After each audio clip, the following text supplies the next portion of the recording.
우리가 지난 2주 동안 우리가 구하고 찾는 것에 대해서 함께 이야기를 나눴었는데요. 다시 한번 좀 복습을 해보는 의미에서 저희 친구가, 그러니까 저희가 예전에 알던 어떤 한 청년이 사진을 참 잘 찍었어요. 그래서 사진을 어떻게 잘 찍나 봤더니 특별한 기술이 있는 것이 아니라 그 친구의 이야기로 하자면 무조건 많이 찍으면 된다는 거예요. 그럼 그 중에 하나 걸린다라는 거죠. 그런데 제가 그 이야기를 들으면서 우리가 무엇인가의 한계, 그 수준을 넘어갈 때에 필요한 덕목이 또 한 가지가 뭐냐면 절대치를 넘어서면 되겠구나. 그러니까 결국은 우리가 하나님께 구하는 절대치, 내가 하나님께 찾는 절대치를 뛰어넘으면 그 가운데 더 큰 하나님의 은혜를 받고 찾게 된다는 것이죠. 그런데 단순히 그 찾은 것에서 끝나는 것이 아니라 오늘은 뭐냐면 두드리라는 거예요. 그러니까 오늘 하나님의 말씀을 통해서 보시면 구하고 찾고 두드리는 이 세 가지의 것이 온전하게 하나가 될 때에 우리는 하나님의 응답을 경험할 수 있다는 것입니다. 그래서 오늘은 마지막으로 그 두드리라는 것에 대해서 다시 한번 함께 말씀을 나눠보려고 합니다. 하영주 목사님이 이런 얘기를 했어요. 믿음이라는 것은 멀리 내다보는 것이다. 이런 이야기를 하셨어요. 그 이야기가 어떤 거였냐면 여러분들이 교회를 다니면서 우선 제일 먼저 생기는 변화, 우선 하나님을 믿게 된다는 거예요. 믿음이 생긴다는 것이죠. 그러면서 우리는 그 믿음을 통해서 우리의 어려운 상황, 우리의 현실을 이겨나가게 됩니다. 그래서 이 믿음이라는 것은 결국에는 우리의 죽은 심령을, 우리의 그러한 모든 것들을 살리는 놀라운 역사를 일으키게 됩니다.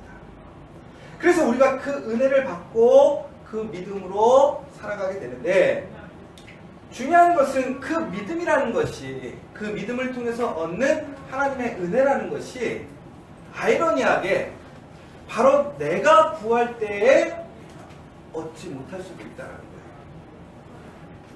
내가 지금 구하지만 지금 주어지지 않고 오히려 너무나 멀리서 그 응답이 이루어질 때도 있다는 것이죠. 그런데 중요한 것은 하나님을 믿고 그 믿음으로 구하는 것은 분명히 응답이 된다는 거예요. 더 나아가서는 내가 얻지 못하면 그 믿음의 씨앗이 우리의 자녀들에게, 우리의 후세들에게 분명히 그 열매가 맺히더라는 거예요. 그래서 결코 믿음으로 구하는 것은 없어지지 않는다는 거죠. 그것이 바로 믿음의 강력한 역사라는 거예요.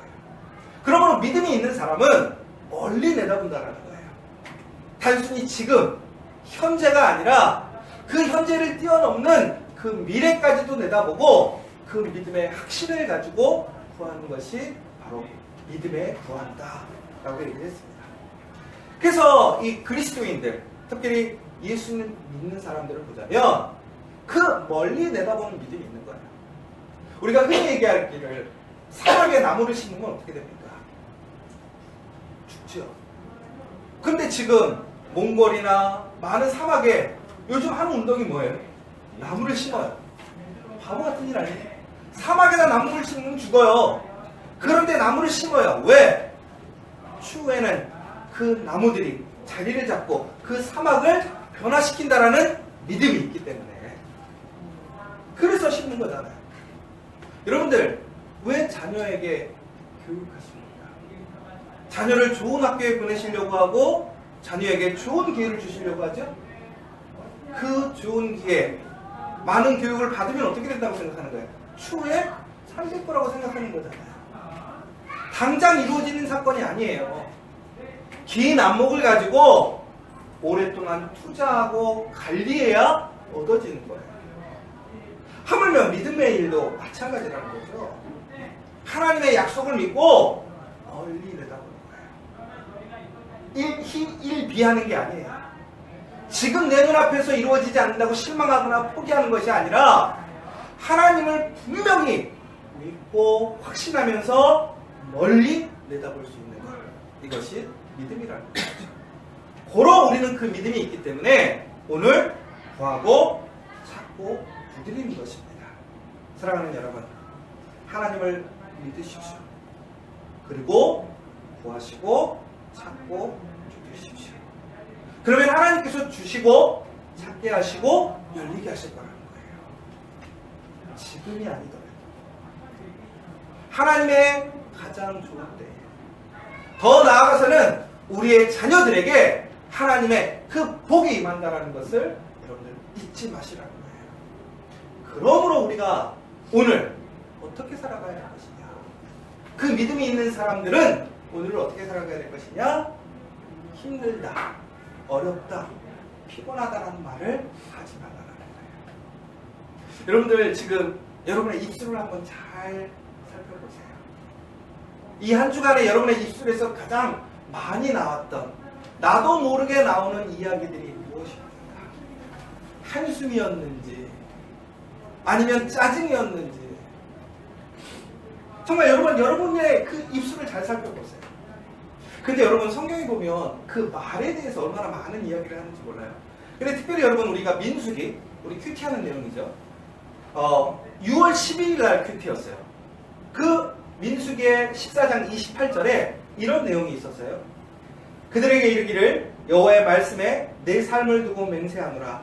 너희 말이 내 귀에 들린 대로 내가 너희에게 행하리니. 이게 진짜 무서운 말이에요. 근데 여러분, 오늘 이 이야기가 여러분들에게는 축복인가요? 심판인가요? 이번 한 주간 여러분의 입술에서 나온 소리가 심판이 될 수도 있고 축복이 될 수도 있고. 저는 그래서 그때 그러므로 우리가 긍정적인 언어를 씁시다, 부정적인 언어를 삼가합시다, 오늘 이 얘기를 하려는 건 아니에요.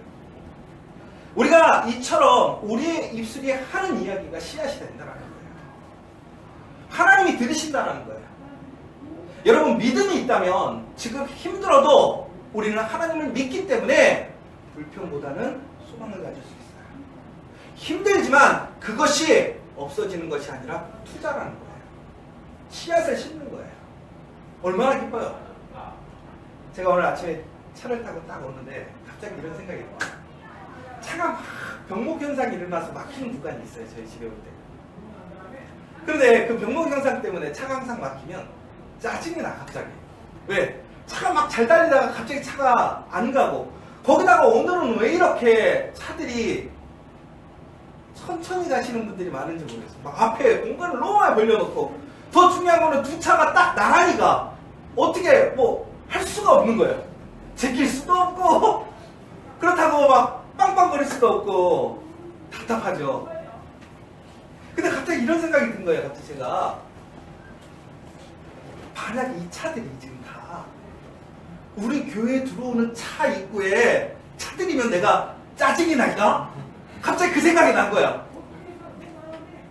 근데 갑자기 무슨 생각이 갑자기 마음이 기쁜 거야. 이야, 이 차들이 다 우리 교회에 들어오는 차야, 주차장에. 그래서 내가 못 들어가고 막 서 있는 거지. 근데 제가 막 포스코나 이마트 들어갈 때 막 그러고 있으면 막 짜증이 나거든요. 근데 우리 교회 예배 드리러 오는 차가 이렇게 들어온다고 하면 기분이 너무 좋은 거죠. 근데 갑자기 그 생각이 바뀐 거야. 우리 교인들은 그럼 여기서 짜증이 날까 기쁠까? 이게 내 교회고 정말 이곳에 소망이 있으면 사람들을 보면 기쁠 것이고, 단순히 구경꾼이고 그냥 참여하는 사람 같으면 불편을 느끼겠죠. 그런데 제가 그러면서 이런 거예요. 우리가 이것을 어떻게 보느냐에 따라서 상황에 동일한 상황이지만 다르구나. 그러면서 저는 이렇게 보는 거예요. 우리 교회가 이렇게 차가 미어터지게 들어온 날이 있겠지.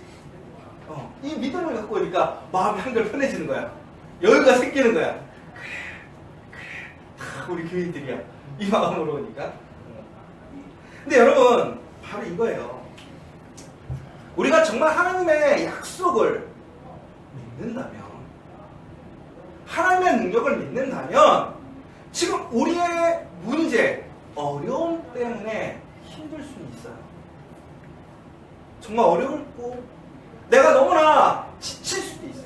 그러나 우리는 그 지친 가운데 감사가 있겠죠. 소망이 있겠죠. 사랑하는 여러분, 믿음을 가지십시오. 믿음을 가지면 나의 한계, 난관을 돌파할 수 있다는 거예요. 우리 2017년 표가 뭡니까? 난관을 돌파하라. 그 난관을 돌파할 수 있는 힘이 뭐예요? 믿음이에요. 그 믿음으로 구하고 찾고 두드리면 여러분 놀라운 반전의 역사가 일어난다는 거예요.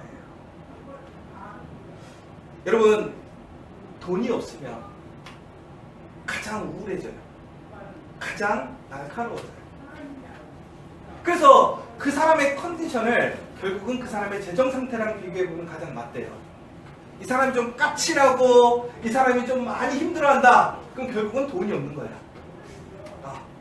돈에 여유가 있을 땐 사람이 항상 여유가 있어. 웃음기가 있어.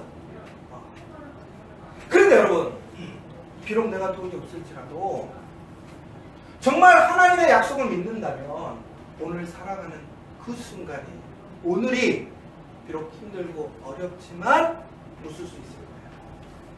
소망을 가질 수 있을 거예요. 왜 그리스도인들이 다 부자예요? 다 잘 살아요? 다 성공했어요? 그런데 왜 예수 믿으면 사람들이 행복해하는 거예요?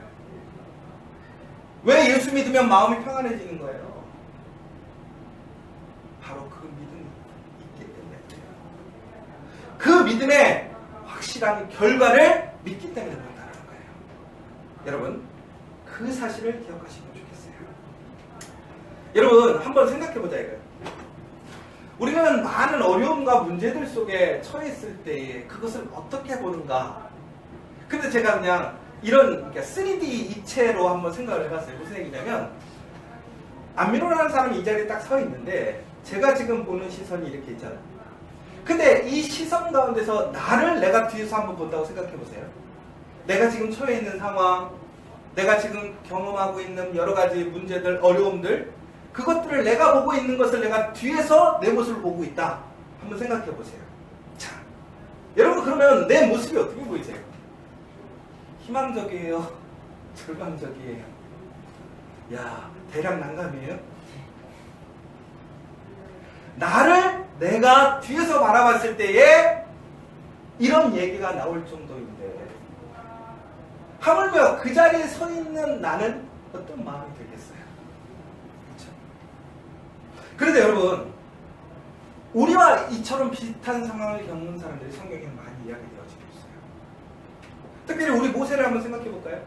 이스라엘과 모세가 광야를 이제 통과하기 위해서, 그러니까 출애굽을 해서 광야로 가기 위해서 이제 홍해를 건너야 되는 사건이 나오죠. 근데 그때 어떻죠? 양옆에는 산이고 앞에는 바다고 뒤에는 애굽 사람들이 군대가 쳐들어오고 있었어요. 여러분들 그러면 그 상황을 어떻게 보셨어요? 아주 외통수예요. 가장 절망적인 상황. 소망이 없어요. 희망이 없어요. 그런데 그 믿음의 사람 모세는 어떻게 했습니까? 바로 하나님의 약속으로 그 막혀있는 바다를 봤어요. 그럼 그 바다에서 무엇을 본 거예요? 하나님 말씀하신 그 길을 본 거예요. 아무도 그 길을 보지 못했어요. 그런데 그는 하나님의 약속을 믿고 지팡이를 들어서 그 길을 가리키자 그곳에 어떻게 된 거예요? 하나님의 약속대로 길이 생긴 거잖아요. 그럼 여러분, 이게 뭐예요? 믿음의 사람들은 멀리 볼 수 있다는 거예요. 믿음의 사람들은 약속을 볼 수 있다는 거예요. 그러면 그 약속이 어떻게 된다는 거예요? 길이 되어 나타난다는 거예요. 여호수아와 갈렙, 이스라엘 사람들이 이제 그 홍해를 지나서 광야를 지나서 하나님의 약속 땅 가나안 땅에 들어가기 전에 정탐꾼을 보냅니다. 근데 12명의 정탐꾼 중에 10명은 부정적인 이야기를 하죠. 그 가나안 사람들은 거인이라 이거예요. 우리는 메뚜기라 이거예요. 그런데 여호수아와 갈렙은 뭐라고 그랬어요? 아니다. 우리가 능히 감당할 수 있다. 우리가 가서 승리할 수 있다. 그런데 중국에는 어떻게 됐어요? 못 들어갔어요. 그럼에도 불구하고 여호수아와 갈렙은 그 40년의 방황의 시간 동안 그들의 그 믿음을 놓지 않았어요. 중국에는 어떻게 됩니까? 40년이 흐른 후에 여호수아와 갈렙은 가나안을 정복합니다. 가나안에 들어갑니다. 하나님의 약속의 땅에 들어갑니다. 그러나 나머지 사람들은 모두 다 하나님의 약속을 받지 못합니다. 여러분, 사람들은 이렇게 이야기합니다. 불가능한 일을 가능케 하면 기적이라고. 그러나 그것은 기적이 아니에요. 하나님을 믿는 사람에게는 기적이 아니라 그것은 하나님의 약속이고 하나님의 능력이라는 거예요. 믿음으로 멀리 볼 때에 그 역사가 일어납니다. 그런데 여러분, 정말 포기하시겠어요? 우리가 정말 믿음으로 믿고 구하고 찾고 두드리면 그 놀라운 믿음의 역사가 일어날 수 있는데 여러분들 포기하시겠나요? 여러분, 정말로 포기하지 말아야 된다. 결코 포기하지 않는 사람에게 하나님의 은혜가 있어요.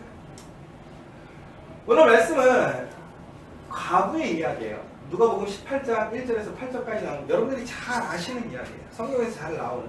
이 얘기가 뭐냐면 과부가 그 마을의 관리에게 부탁을 하는 거죠. 청탁을 하는 것을 들어주지 않는 거예요. 그러니까 매일 찾아가서 번거롭게 하니까 결국은 그 사람이 뭐라고 그러냐면 나를 번거롭게 하니 내가 그 원한을 풀어주리라 라고 얘기를 하고 있어요. 그러면서 하물며 하나님께서 그 밤낮 부르짖는 택하신 자들의 원한을 풀어주지 아니하시겠느냐. 그게 무슨 얘기냐면 하나님을 믿는 사람들, 그 믿음의 사람들이 하나님께 포기하지 않고 부르짖으면 하나님이 그것에 응답하시지 않겠느냐라고 얘기를 하시는 거예요. 여러분, 믿음으로 포기하지 않는 사람에게는 이 성경에서는 뭐라고 얘기하고 있습니까? 응답을 받는다. 고로 포기하지 마라. 그런데 여러분, 왜 이 시대에는 왜 하나님의 은혜가 응답의 역사가 없을까요? 되게 중요한 포인트가 28장 8절의 내용인 것 같아요. 우리말 성경 이 부분을 같이 한번 읽어볼게요. 시작. 내가 너희에게 말한다. 하나님께서 속히 그의 백성들에게 정의를 주실 것이다. 그러나 인자가 올 때 이 세상에서 이 믿음을 발견할 수 있겠느냐. 이 포인트가 되게 중요한데 지금 보시면 뭐라고 되어 있죠? 이 믿음을 발견할 수 있겠느냐. 왜 이 시대에 하나님의 은혜, 능력이 없느냐. 하나님이 이 시대의 사람들을 사랑하지 않는 게 아니라 하나님의 능력이 감소하는 것이 아니라 바로 믿음이 없어졌다는 거예요. 믿음이 없으니까 어떻게 하는 거예요? 하나님을 번거롭게 하지 않아요. 하나님께 구하지 않고 찾지 않고 두드리지 않는 거예요. 그러므로 은혜가 없다는 거예요. 여러분, 기억하시죠? 믿음은 기도다. 그런데 그 기도는 밤낮 부르짖을 때에 응답의 역사가 있는 거예요.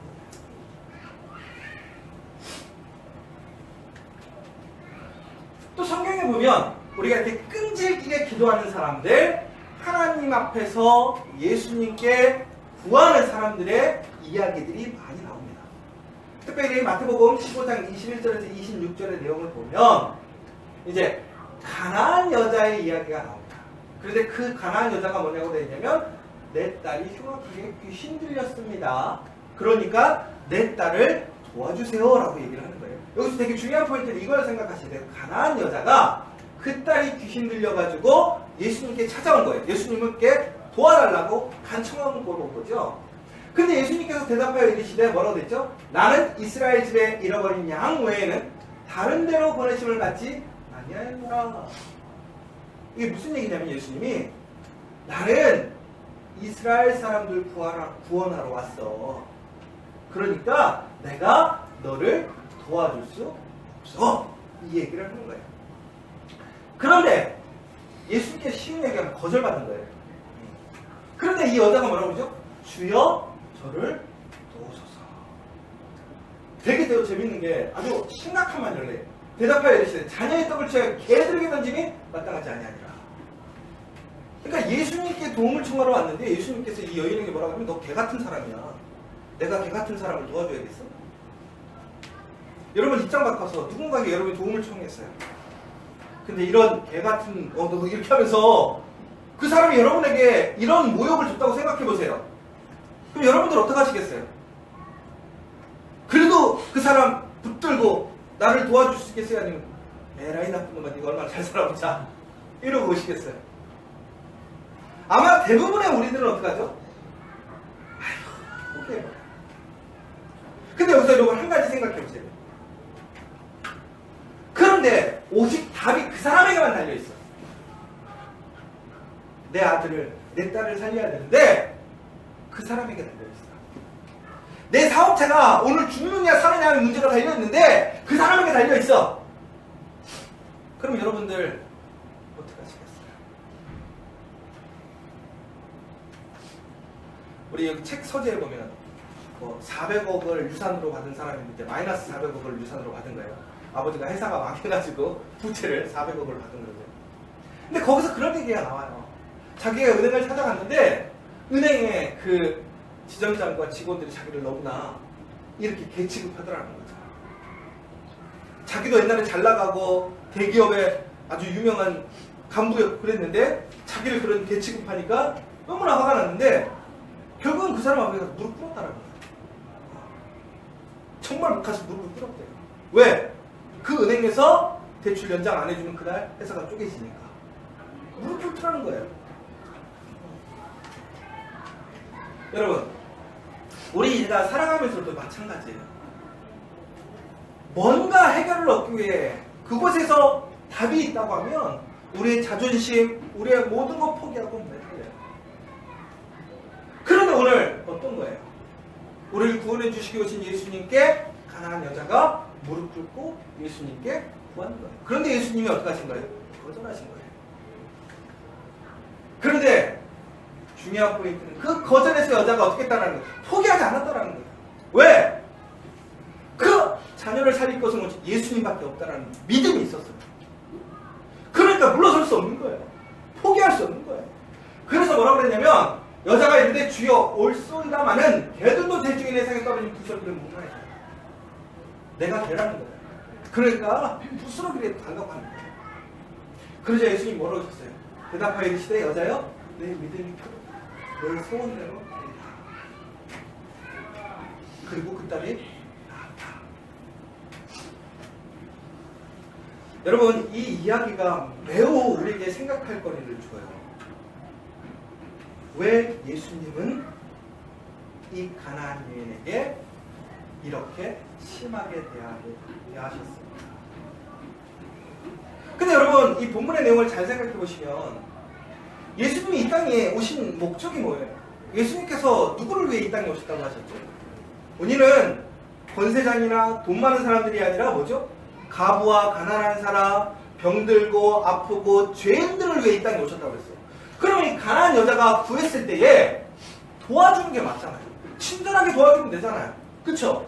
상냥하게 도와줘서 그 여자를 세워주면 되는데 그 딸을 고쳐주면 되는데 왜 예수님께서 이렇게 자존심 상하게 그 사람을 짓밟아가지고 도와주냐는 거예요. 이게 도와주는 거냐. 근데 오늘 이 본문의 핵심은 뭐예요? 자격이 없는 사람이 예수님께 와서 예수님을 믿고 간구하니까 어떻게 하는 거예요? 예수님께서 들어주시더라는 거예요. 자격이 없는 사람도 예수님을 믿고 예수님께 매달려서 포기하지 않고 간구하면 어떻게 하신다는 거예요? 응답해 주신다. 그런데 여러분 하나님의 자녀라는 우리가 포기하겠어요? 되겠어요? 한 번 이야기해서 딜레이 된다고 무엇인가 잡히지 않는다고 여러분 포기하시겠느냐 이거예요. 절대로 포기하지 마십시오. 우리의 믿음의 증거가 뭔지 아세요? 믿음의 증거는 결국은 그 믿음으로 하나님 앞에서 끝까지 두드리는 거예요. 그게 바로 믿음의 증거라는 거예요. 내가 예수를 믿습니다. 그 고백의 증거가 뭐냐? 하나님의 거절이 있을지라도, 예수님의 거절이 있을지라도 내가 그 믿음으로 예수님께 물러서지 않고 구하는 게 바로 믿음의 증거라는 거예요. 사랑하는 여러분, 그 고백이 있을 때 문이 열리는 거예요. 여러분 왜 생각해 보세요. 왜 내가 기도에 응답이 없는가? 정말 나는 이런 절박하고 절실한 마음으로 기도했는가? 두드렸는가? 생각해 보라는 거예요. 그 다음에 또 이 본문은 아주 또 정반대의 사건이에요. 이게 무슨 얘기냐면 똑같이 거절되는 사건인데 예수님께 이번에는 누구냐면 두 맹인이 따라오며 소리질러 이르되, 이제 마태복음 9장 26절에 30절에 나오는 내용인데 보세요. 여기 이 사람들은 누구냐면 유대인이에요. 유대인 맹인들. 그러니까 병들고 약한 사람이지만 이 사람들은 누구냐? 예수님의 뭐예요? 피부치죠. 아까 그 여인에게 뭐라고 했죠? 나는 유대인들을 위해서 왔다. 그러니까 나는 너를 치료해 줄 수 없어. 이런 명분을 내세웠단 말이에요. 처음에 얘기를 할 때. 근데 이 사람들은 분명히 유대인이고 약한 사람이라는 거죠. 그 다음에 여기 보시면 다윗의 자손이 우리를 불쌍히 여기셔서 예수님을 인정하는 거예요. 그런데 여기서 포인트가 뭐냐면 9장 28절에 보면 예수께서 집에 들어가시되 뭐예요? 도와달라고 했더니 거절하고 집으로 들어가신 거예요. 왜 그랬을까요? 그런데 뭐라고 그랬냐면 그들이 그에게 나오거늘, 이 맹인들이 눈이 보이지 않는데 예수님께서 부르시셔도 응답해 주시지 않고 집으로 들어갔다고 한 거예요. 그러자 그들이 포기했어요? 아니에요. 어떻게 한 거예요? 예수님이 있는 집까지 들어간 거예요. 그러자 예수께서 뭐라고 하는 거예요? 내가 능히 이 일을 할 줄을 믿느냐? 라고 물어보셨어요.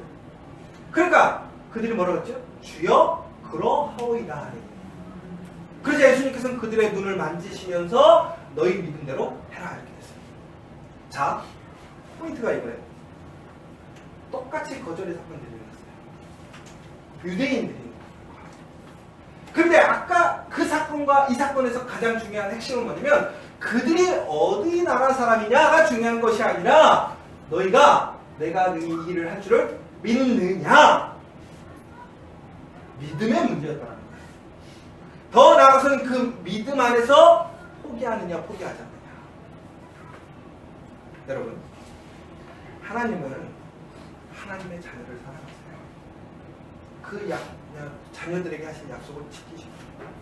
그런데 우리가 정말 그것에 대한 믿음이 있다면 그 믿음을 포기하지 않고 끝까지 구하면 하나님께서는 응답하신다는 거예요. 여러분 이 사실을 기억하셔야 돼요. 도로 여러분 우리가 해야 할 일이 뭐냐? 결국은 하나님의 마음을 움직여야 된다는 거예요. 하나님의 마음을 움직여야 돼요. 그런데 하나님의 마음을 움직이는 그 행위, 그것은 결국은 뭐냐? 우리가 오늘 본문의 내용들을 다 봤잖아요. 결국은 뭐였죠? 포기하지 않는 거예요. 두드리는 거예요. 그러니까 이게 되게 아이러니한 거예요. 우리가 하나님을 감동시키려면 우리가 뭔가 선한 행위를 해야 될 것 같죠? 아니라는 거예요. 하나님이 원하시는 건 선한 행위가 아니라 뭐예요? 하나님을 믿고 끈질기게 두드리면 그것이 하나님의 마음을 감동시키는 역사가 일어나요. 그러면 나는 왜 안 되느냐? 나는 왜 눈이 열리지 않느냐? 믿음이 있는 걸 확인해 봐야 돼요. 믿음이 있음에도 불구하고 왜 안 되느냐? 나는 정말로 끈질기게 두드리고 있는가? 정말 이 시대에 필요한 게 요즘 많은 사람들이 그런 얘기를 하더라고요. 장인 정신이 필요하대. 장인 정신. 여러분, 크리스찬에게 장인 정신은 뭘까요? 저는 바로 믿음을 지키는. 그래서 그 믿음을 통해서 구하고 찾고 두드리는 것을 멈추지 않는 것이 크리스천의 장기정신이라고 생각해요. 그러면 된다는 거예요. 그러면 우리 삶 속에 뭔가 이루어지는 거예요. 우리 자녀들에게 물려줘야 될 게 뭐냐 이거예요. 바로 믿음과 끈질김이라는 거예요. 정말 그 믿음 안에서 절대로 포기하지 않는 구하고 찾고 두드리는 그 불굴의 의지, 그 역사를 보여주는 것이 우리 자녀들에게 물려줄 가장 큰 유산이라는 거예요.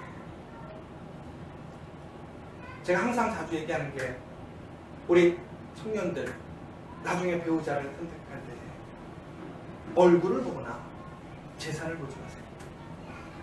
그 사람에게 믿음이 있는가, 더 나아가서는 그 믿음 가운데 하나님 앞에서 정말 포기하지 않고 끈질기게 하나님을 붙드는 그 지구를 믿는가를 보라는 거예요. 우리 남편이, 우리 아내가 그러한 사람이라면 여러분 못 받은 사람이에요. 그 가정은 변화돼요. 그 가정에는 지금 하나님의 응답이 없을지라도 분명히 하나님의 약속이 이루어지는 거예요. 여러분, 우리 남편이 그러지 못하고 우리 아내가 그러지 못한다고 실망하지 마세요. 여러분이 바로 그 복의 사람이 되면 되는 거예요. 그 믿음의 사람이 되면 되는 거예요. 여러분, 우리가 에스크 2030 우리가 어떻게 하기로 했죠?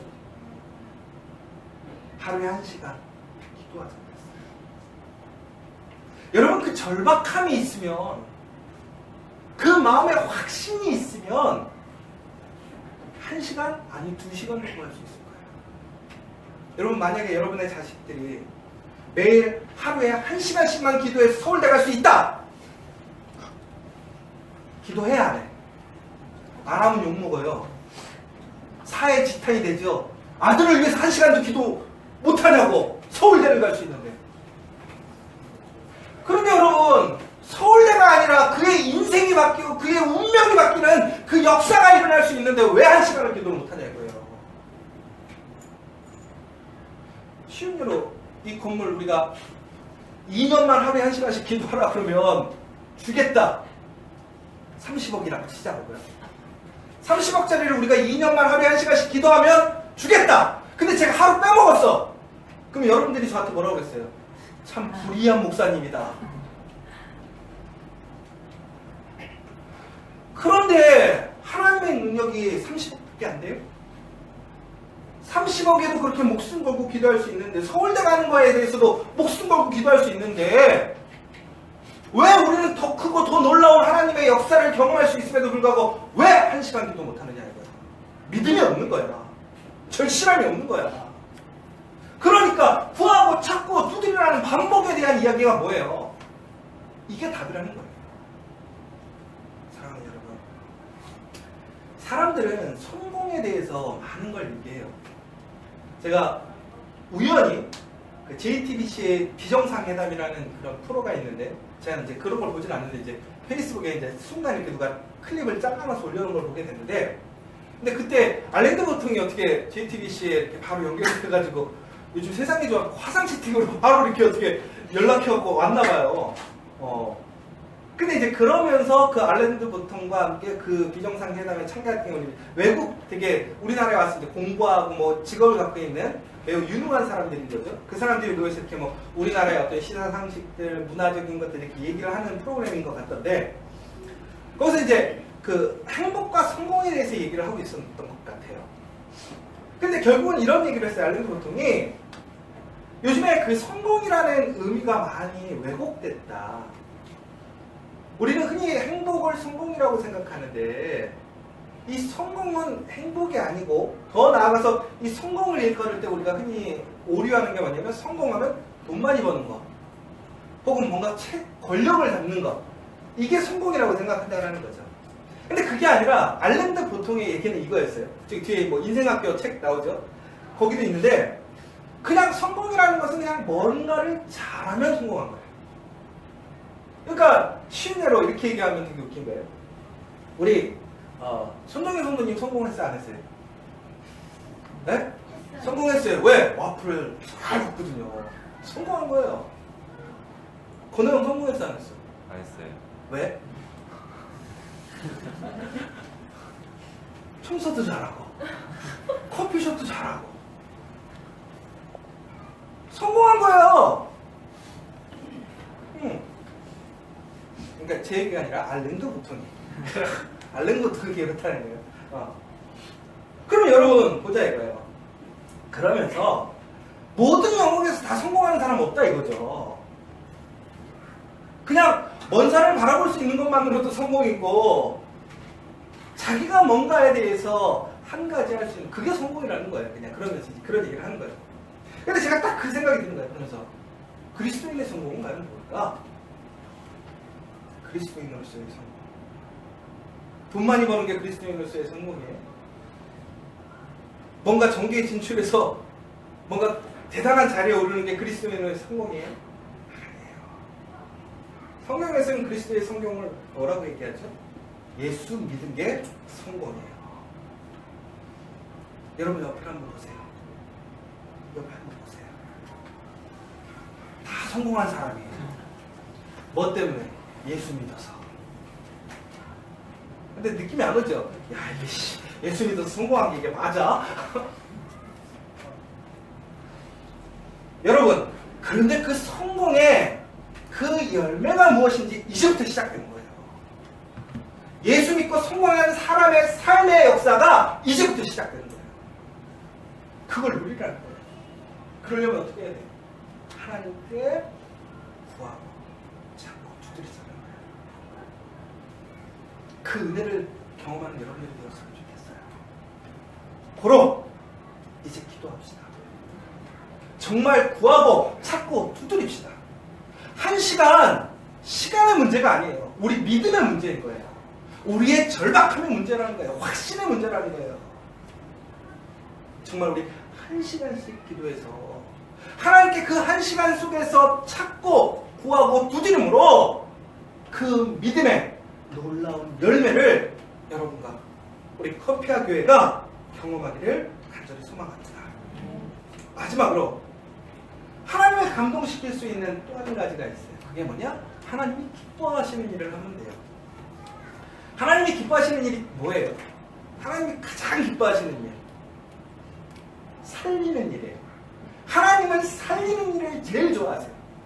그래서 여러분들이 잘 아시는 것처럼 레위 지파가 하나님의 거룩한 제사장으로 쓰임받게 되었던 이유, 그들은 원래 저주를 받았잖아요. 그렇죠? 그런데 그들이 레위 지파가 되었던 이유는 바로 모세의 생명을 살리고 지키려고 힘썼던 사람들. 그 모세를 살리기 위해 힘썼던 산파들은 복을 받습니다. 더 나아가서 예수 그리스도의 가장 큰 능력이 뭐예요? 십자가와 부활이라는 거예요. 살리는 거예요. 그러므로 살리는 일을 하면 하나님의 은혜를 입어요. 하나님의 마음을 움직일 수 있어요. 그래서 여러분들 그 기회를 드리려고 해요. 그 복을 드리려고 해요. 다음 주에 이제 우리가 50명의 잃어버린 영혼들 이제 초대합니다. 작년 30명, 청년 5명, 학생회 2명, 어린이 14명. 어린이는 이미 이루어졌어요. 가장 큰 난관이 작년이에요. 어려워요? 그 한 영혼 데려오면 여러분의 문제가 해결돼요. 하나님을 기쁘시게 할 수 있어요. 그런데 우리 능력으로는 안 돼요. 믿음으로 구하고 찾고 두드려 보십시오. 아니, 안 되더라도 이번 주에 정말 그 믿음으로 정말 구하고 찾고 두드려 보세요. 어떤 삶의 변화가 일어나는지, 어떤 역사가 일어나는지. 아마 하나님께서 여러분과 우리 커피아 교회에 놀라운 은혜를 주실 줄 믿으시기 바랍니다.